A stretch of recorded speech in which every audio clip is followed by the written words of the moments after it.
prologue.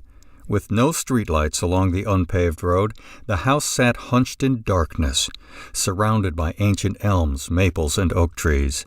The car's headlights splashed light across the porch and shone back from the windows. The house was not particularly old, nor was it brand new, but it was home for Ellen Grimble. The land on the farm was much more valuable than the house, or so her late husband had always said. Now he was gone, and she was alone. The farm was her burden, her curse, and her legacy, as well as his. It was why Ellen hadn't sold any of the land after his death, and hired some of the Mennonite boys to keep it up. That stopped last year, though, when some of the boys saw some strange animals while plowing the back field. She pushed the memory aside. It didn't matter. What's done is done. Now the fields were growing up, turning to scrubland, and that was just fine with her. The church service had been especially moving this evening. Pastor Jim preached about Job and the wager God and Satan had made for his life. It was always one of Ellen's favorite stories, even though it was slightly depressing. One passage struck her as especially disturbing, and even though she'd read it before, there was something about how the pastor voiced it that unnerved her tonight. It was when God asked Satan where he had come from, and Satan answered, "From roaming throughout the earth, going back and forth on it."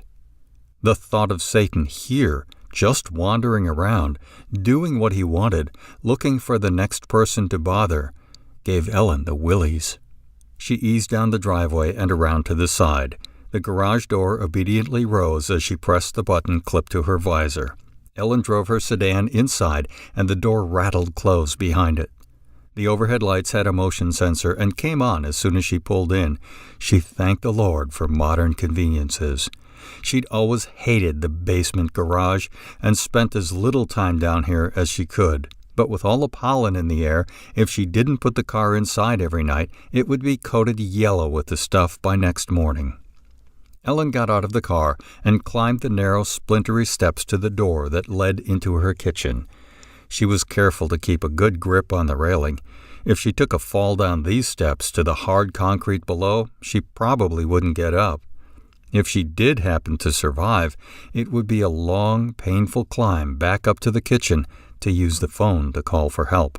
Her grandson, Hickory, had tried to get her one of those "I've fallen and I can't get up" buttons, but she had balked and told him the good Lord watched over her, and if it was her time to go, then she would go willingly. The kitchen was blessedly cool. This summer had been particularly humid, which was normal for Tennessee, but this year it had been like a sauna since late May. She'd grown up without air conditioning. When she was a girl, the thought of central air, let alone air conditioning, would have been like science fiction. Ellen filled the tea kettle and set it to boil, and went upstairs to change out of her church clothes and put on her nightgown. When she finished changing, she shut off the lamp near her bed and glanced out the window. Movement in the field caught her eye. A tall, thin shape glided slowly across the moonlit clearing, like a wraith. It was man-sized, but it didn't move like a man. It seemed to be floating rather than walking. She cupped her hands against the window to guard against any reflection and put her face closer to the glass. Now she could see it was indeed slightly taller than a man, and covered in something, a black shroud or a cape. The cloak trailed after it like a black wedding train. She couldn't imagine what it could be if it wasn't a man. It was too tall to be any animal that lived in this area. She'd remembered hearing about moonshiners using the land on large farms to set up their stills, and decided she better call the police. There was a dial tone when she picked up the phone near her bed, but when she started punching the buttons, they didn't beep in her ear as they usually did, and the call never connected. She didn't have cell service at the house and would have to get back in her car and drive up to the top of the next hill to be able to get a signal on her cell phone. There was always something wrong with anything technological on the farm. Gadgets just didn't work right here. It was something they had simply accepted over the years. Ellen looked out the window again, but whatever she had seen was now gone. She shifted her gaze over to the tree line at the edge of the field, but it was too dark to see anything moving there. The woods covering the majority of the farm were vast and thick and went on for acres. The rocky hillsides were peppered with caves and freshwater springs. It was a moonshiner's paradise.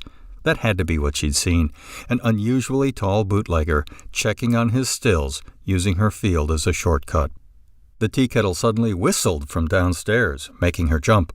Ellen felt her heart flip in her chest and was reminded she'd forgotten to take her metoprolol this morning.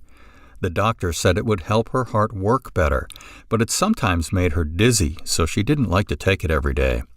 She went back downstairs, locked all the doors, and decided against calling the police tonight. She was already in her nightclothes, and if the bootlegger had a corn whiskey still set up in those woods, it probably wasn't going anywhere anytime soon. Ellen made her tea, liberally dosed it with honey, and set the cup on the table next to her easy chair. It used to be her husband's easy chair, and she always felt his spirit was close when she sat in it. The big chair seemed to swallow her up as she sank into its soft, leathery depths. She turned the television on, changed it to the Weather Channel, and tried to forget about whoever might be using her land to brew a batch of illegal hooch. As she took her first sip of tea, the television blinked out, and the light over the stove went dark. Power outage, she thought. That figures. But then her mind returned to the dark figure lurking outside somewhere. Had he done this? Messed with the phone? Cut her power? And was he now preparing to come in and rob her? Or worse? Ellen's heart leapt into her chest again, and she silently cursed herself again for not taking her medicine this morning.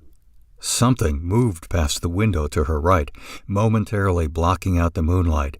She'd only seen it out of the corner of her eye, but she could have sworn she saw that cape again, flowing past the window like giant bat wings. The front doorknob rattled softly in the kitchen, as if someone was testing it to see if it was locked. Ellen uttered a soft cry and pulled her legs up into the chair, trying to make herself both smaller and less visible. She listened, straining to hear anything. A soft scratching sound came from the kitchen, like metal on glass. Mustering every ounce of courage she had, Ellen slowly lowered her feet to the floor, opened the end table drawer, and took out the small flashlight she kept there. The scratching continued as she walked hesitantly toward the darkened room. When she reached the kitchen doorway, she peered around the corner. The sound was coming from the big bay window set over the kitchen table, so she turned the flashlight on and shined it directly at the window. A face moved close to the glass and glared in at her from the darkness. It was covered in a white membrane of some sort.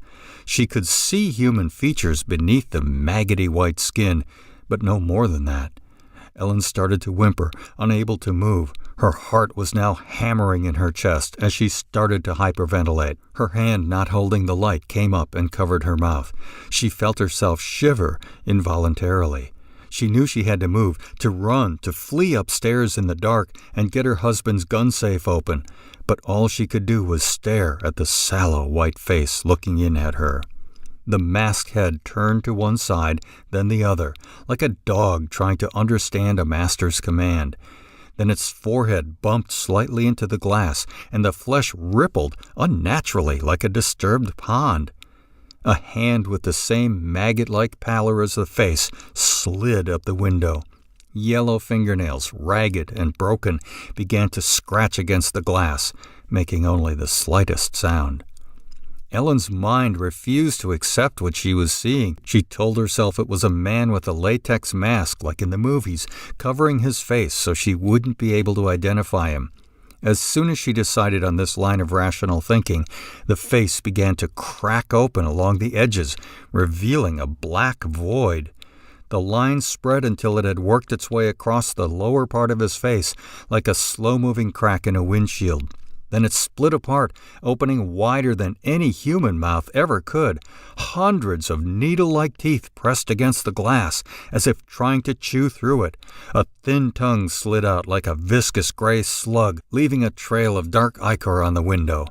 Ellen began to scream. She felt a sudden tightness in her chest and back, rising to her neck like a fountain of pain. Both her arms began to ache and then cramp as she dropped the flashlight. It went spinning to the floor. Her breath hitched. She sobbed and felt her bladder go. Her neck tightened, and she clenched her jaw as her teeth clacked together.